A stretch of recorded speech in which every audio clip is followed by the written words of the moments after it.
بسم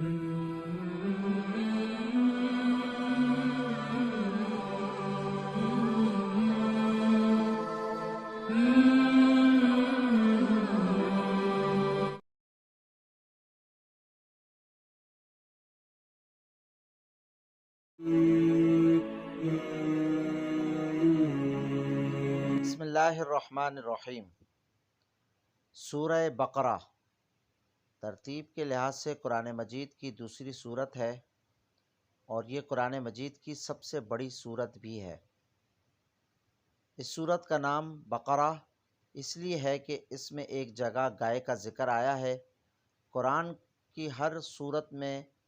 اس قدر وسیع مضامین بیان ہوئے ہیں کہ ان کے لیے مضمون کے لحاظ سے جامع عنوانات تجویز نہیں کیے جا سکتے۔ عربی زبان اگرچہ اپنی لغت کے اعتبار سے نہایت مالدار ہے، مگر بہرحال ہے تو انسانی زبان ہی۔ انسان جو زبانیں بھی بولتا ہے وہ اس قدر تنگ اور محدود ہیں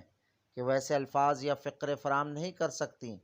جو ان وسیع مضامین کے لیے جامع عنوان بن سکتے ہوں۔ اس لیے نبی صلی اللہ علیہ وآلہ وسلم نے اللہ تعالیٰ کی رہنمائی سے قرآن کے بیشتر صورتوں کے لیے اہم عنوانات کے بجائے نام تجویز فرمائے جو محض علامت کا کام دیتے ہیں۔ اس صورت کو بقرہ کہنے کا مطلب یہ نہیں ہے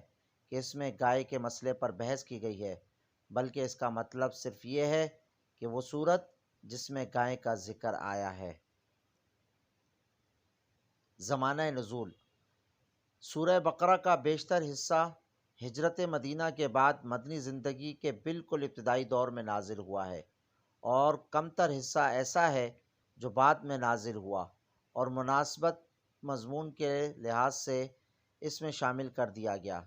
حتیٰ کہ سود کی ممانعت کے سلسلے میں جو آیات نازل ہوئی ہیں وہ بھی اس میں شامل ہیں، حالانکہ وہ نبی صلی اللہ علیہ وسلم کی زندگی کے بالکل آخری زمانے میں اتری تھیں۔ سورت کا خاتمہ جن آیات پر ہوا ہے وہ ہجرت سے پہلے مکہ میں نازل ہو چکی تھیں، مگر قرآن کی مناسبت سے ان کو بھی اسی صورت میں ضم کر دیا گیا ہے۔ سورہ بقرہ کا شان نزول: اس صورت کے سمجھنے کے لیے پہلے اس کا تاریخی پس منظر اچھی طرح سمجھ لینا چاہیے۔ نمبر 1، ہجرت سے قبل جب تک مکہ میں اسلام کی دعوت دی جاتی رہی، خطاب بیشتر مشرکین عرب سے تھا، جن کے لیے اسلام کی آواز ایک نئی اور غیر مانوس آواز تھی۔ اب ہجرت کے بعد سابقہ یہودیوں سے پیش آیا، جن کی بستیاں مدینہ سے بالکل متصل ہی واقع تھیں۔ یہ لوگ توحید، رسالت، وحی، آخرت اور ملائکہ کے قائل تھے، اس ضابطۂ شرعی کو تسلیم کرتے تھے جو خدا کی طرف سے ان کے نبی موسیٰ علیہ السلام پر نازل ہوا تھا، اور اصولاً ان کا دین وہی اسلام تھا جس کی تعلیم حضرت محمد صلی اللہ علیہ وسلم دے رہے تھے، لیکن صدیوں کے مسلسل انحطاط نے ان کو اصل دین سے بہت دور ہٹا دیا تھا۔ ان کے عقائد میں بہت سے غیر اسلامی عناصر کی آمیزش ہو گئی تھی، جن کے لیے تورات میں کوئی سند موجود نہ تھی۔ ان کے عملی زندگی میں بکثرت ایسے رسوم اور طریقے رواج پا گئے تھے جو اصل دین میں نہ تھے اور جن کے لیے تورات میں کوئی ثبوت نہ تھا۔ خود تورات کو انہوں نے انسانی کلام کے اندر خلط ملط کر دیا تھا، اور خدا کے کلام جس حد تک لفظاً یا معناً محفوظ تھا اس کو بھی انہوں نے اپنی منمانی تعویلوں اور تفسیروں سے مسخ کر رکھا تھا۔ دین کی حقیقی روح ان میں سے نکل چکی تھی اور ظاہری مذہبیت کا محض ایک بے جان ڈھانچہ باقی تھا جس کو وہ سینے سے لگائے ہوئے تھے۔ جن کے علماء اور مشائخ، ان کے سرداران قوم، ان کے عوام، سب کے اعتقادی، اخلاقی اور عملی حالت بگڑ گئی تھی، اور اپنے اس بگاڑ سے ان کو ایسی محبت تھی کہ وہ کسی اصلاح کو قبول کرنے پر تیار نہیں ہوتے تھے۔ صدیوں سے مسلسل ایسا ہو رہا تھا کہ جب کوئی اللہ کا بندہ انہیں دین کا سیدھا راستہ بتانے آتا تو وہ اسے اپنا سب سے بڑا دشمن سمجھتے اور ہر ممکنہ طریقے سے کوشش کرتے تھے کہ وہ کسی طرح اصلاح میں کامیاب نہ ہو سکے۔ یہ لوگ حقیقت میں بگڑے ہوئے مسلمان تھے جن کے ہاں بدعتوں اور تحریفوں، موشگافیوں اور فرقہ بندیوں، استخواں گیری اور مغز افنگی، خدا فراموشی اور دنیا پرستی کی بدولت انحطاط اس حد تک پہنچ چکا تھا کہ وہ اپنا اصل نام مسلم تک بھول گئے تھے، محض یہودی بن کر رہ گئے تھے، اور اللہ کے دین کو انہوں نے محض نسل اسرائیل کی آبائی وراثت بنا کر رکھ دیا تھا۔ پس جب نبی صلی اللہ علیہ وسلم مدینہ پہنچے تو اللہ تعالیٰ نے آپ کو ہدایت فرمائی کہ ان کو اصل دین کی طرف دعوت دیں۔ چنانچہ سورہ بقرہ کی ابتدائی 15-16 رکوع اسی دعوت پر مشتمل ہے۔ ان میں یہودیوں کی تاریخ اور ان کی اخلاقی و مذہبی حالت پر جس طرح تنقید کی گئی ہے اور جس طرح ان کے بگڑے ہوئے مذہب و اخلاق کی نمایاں خصوصیات کے مقابلے میں حقیقی دین کے اصول پہلو بہ پہلو پیش کیے گئے ہیں، اس سے یہ بات بالکل آئینے کی طرح واضح ہو جاتی ہے کہ ایک پیغمبر کی امت کے بگاڑ کی نوعیت کیا ہوتی ہے۔ رسمی دینداری کا مقابلے میں حقیقی دینداری کس چیز کا نام ہے،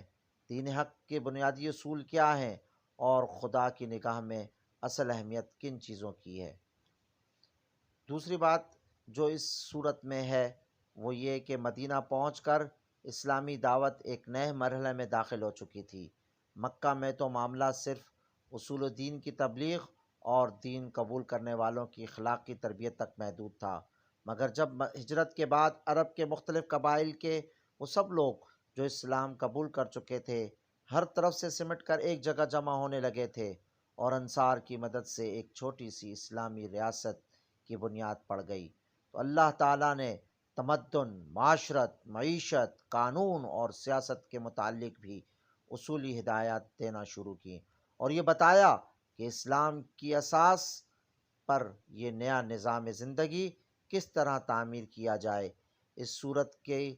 آخری 23 رکوع زیادہ تر انہی ہدایات پر مشتمل ہے، جن میں سے اکثر ابتدا ہی میں بھیج دیے گئی تھیں اور بعض متفرق طور پر حسب ضرورت بعد میں بھیجی جاتی رہیں۔ تیسری اہم بات جو اس صورت میں ہے کہ ہجرت کے بعد اسلام اور کفر کی کشمکش بھی ایک نئے مرحلے میں داخل ہو چکی تھی۔ ہجرت سے پہلے اسلام کی دعوت خود کفر کے گھر میں دی جا رہی تھی، اور متفرق قبائل سے جو لوگ اسلام قبول کرتے تھے وہ اپنی اپنی جگہ رہ کر ہی دین کی تبلیغ کرتے اور جواب میں مصائب اور مظالم کے تختہ مشق بنتے تھے۔ مگر ہجرت کے بعد جب یہ منتشر مسلمان مدینہ میں جمع ہو کر ایک جتھا بن گئے اور انہوں نے ایک چھوٹی سی آزاد ریاست قائم کر لی، تو صورتحال یہ ہو گئی کہ ایک طرف ایک چھوٹی سی بستی تھی اور دوسری طرف تمام عرب اس کا استحصال کرنے پر تلا ہوا تھا۔ اب اس مٹھی بھر جماعت کی کامیابی کا ہی نہیں بلکہ اس کے وجود و بقا کا انحصار بھی اس بات پر تھا کہ اولاً وہ پورے جوش و خروش کے ساتھ اپنے مسلک کی تبلیغ کر کے زیادہ سے زیادہ لوگوں کو اپنا ہم عقیدہ بنانے کی کوشش کریں۔ ثانیاً وہ مخالفین کا برسر باطل ہونا اس طرح ثابت کر دیں کہ کسی ذی عقل انسان کو اس میں شبہ نہ رہے۔ ثالثاً بے خان و ماں ہونے اور تمام ملک کی عداوت اور مزاحمت سے دوچار ہونے کی بنا پر فقر و فاقہ اور ہمہ وقت بد امنی اور بے اطمینانی کی جو حالت ان پر طاری ہو گئی تھی اور جن خطرات میں وہ چاروں طرف سے گھر گئے تھے، ان میں وہ ہریساں نہ ہوں بلکہ پورے صبر و ثبات کے ساتھ ان حالات کا مقابلہ کریں اور اپنے عزم میں ذرا تزلزل نہ آنے دیں۔ رابعاً وہ پوری دلیری کے ساتھ ہر اس مسلح مزاحمت کا مسلح مقابلہ کرنے کے لیے تیار ہو جائیں جو ان کی دعوت کو ناکام کرنے کے لیے کسی طاقت کی طرف سے کی جائے، اور اس بات کی ذرا پرواہ نہ کریں کہ مخالفین کی تعداد اور ان کی مادی طاقت کتنی زیادہ ہے۔ خامساً ان میں اتنی ہمت پیدا کی جائے کہ اگر عرب کے لوگ اس نئے نظام کو جو اسلام قائم کرنا چاہتا ہے فہمائش سے قبول نہ کریں تو انہیں جاہلیت کے فاسد نظام زندگی کو بزور مٹا دینے میں بھی تأمل نہ ہو۔ اللہ تعالیٰ نے اس صورت میں ان پانچوں امور کے متعلق ابتدائی ہدایات دی ہیں۔ چوتھی بات جو اس صورت کے اندر ہمیں ملتی ہے وہ یہ ہے کہ دعوت اسلامی کے اس مرحلے میں ایک نیا عنصر بھی ظاہر ہونا شروع ہو گیا تھا، اور یہ منافقین کا عنصر تھا۔ اگرچہ نفاق کی ابتدا آثار مکہ کے آخری زمانے میں بھی نمایاں ہونے لگے تھے، مگر وہاں صرف اس قسم کے منافق پائے جاتے تھے جو اسلام کے برحق ہونے کے تو معترف تھے اور ایمان کا اقرار بھی کرتے تھے، لیکن اس کے لیے تیار نہ تھے